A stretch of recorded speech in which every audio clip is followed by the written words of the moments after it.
You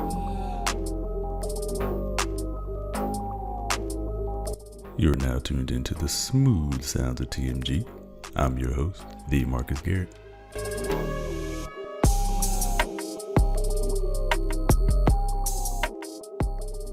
Marcus Garrett here, author of Debt Free or Die Trying, how I buried myself $30,000 in debt and dug my way out by age 30. When I was rewriting the second revision of this book, I read 15 to 20 money and investment books. So I get the question a lot, which is the best investment book? And depending on the way the question is asked, I answer it one of two ways. My favorite book is The Millionaire Next Door. And in this video, I'm going to talk about the only 3 books that you need to read. If you want my review of all 15 books, you can scroll down to the video description where I have a guide where I review every book that I read in order of my favorite.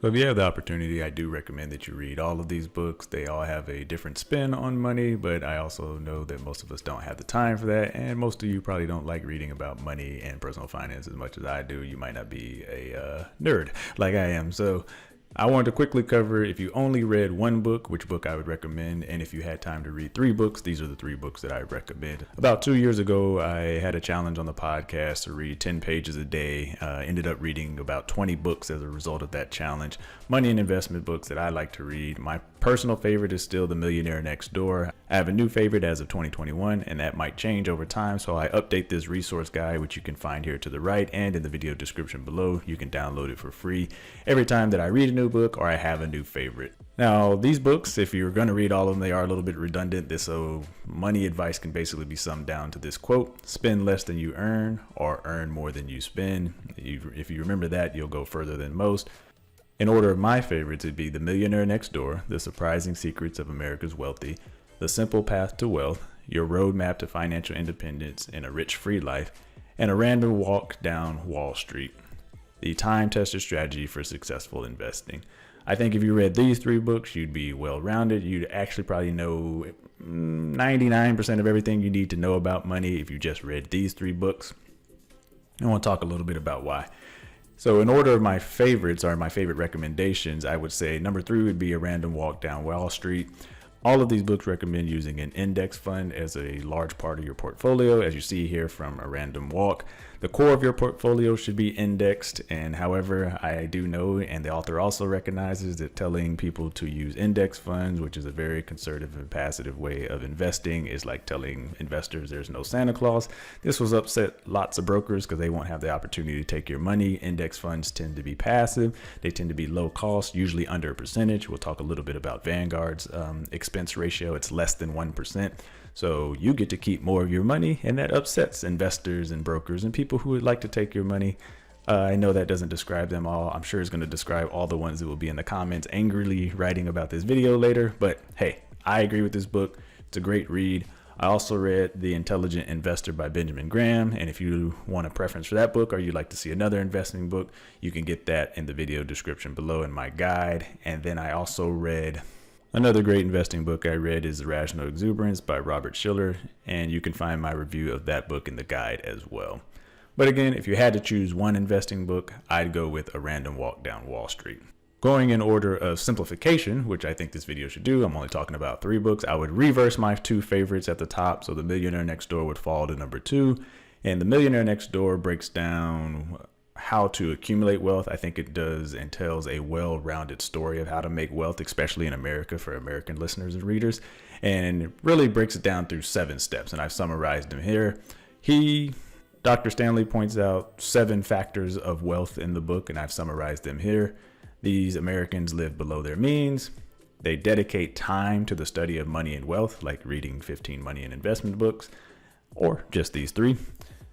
They recognize that financial independence is more important than spending, so they break from the consumerist nature that seems to plague American spending and debt and finances.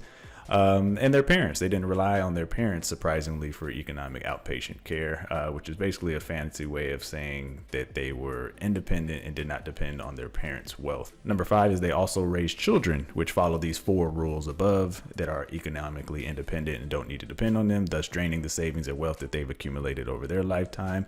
For example, they point out that 80 to 90% of millionaires were represented in entrepreneurs, yet that's only about 40% of the public. So for families and people who seek wealth, they tend to be overrepresented in entrepreneurs. And that makes sense. Most people don't have the opportunity or means or know-how to pursue entrepreneurship, and 90% of Americans work a traditional 9 to 5. That makes sense. That tracks with the record. However, the wealth relationship is more represented in entrepreneurs, and that is mostly because when you work a 9 to 5, as most of us 9 to 5 exempt employees know, you are limited to whatever salary your employer is willing to pay you or not pay you.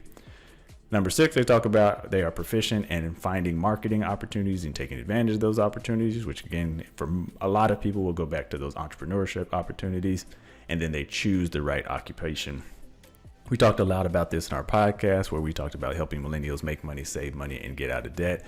What we found is that by age 40, about 60% of the population will see their income stagnate if they're working a traditional 9 to 5. Forbes did a study, and I'll get all of these in your video description. Forbes did a study that said employees that stay at the same employer loyalty for 2 years actually see a 50% total reduction in their lifetime income because employers give higher raises to new employees, whereas current employees get 3 to 5% raises. New employees they were trying to attract from the market were seeing 10 to 20% raises because the market is competitive. And then my new favorite as of 2021 is The Simple Path to Wealth. I think it's a very well written book, very straightforward, gives you a roadmap to financial independence. And if I had to summarize the entire book in one sentence, it'd be this one right here. As long as you are working, the Vanguard Total Stock Market Index Fund, which is again a low cost, less than 1% index fund available through Vanguard, can serve all your investing needs. One sentence summarizing everything that you need to know about money management while you're working.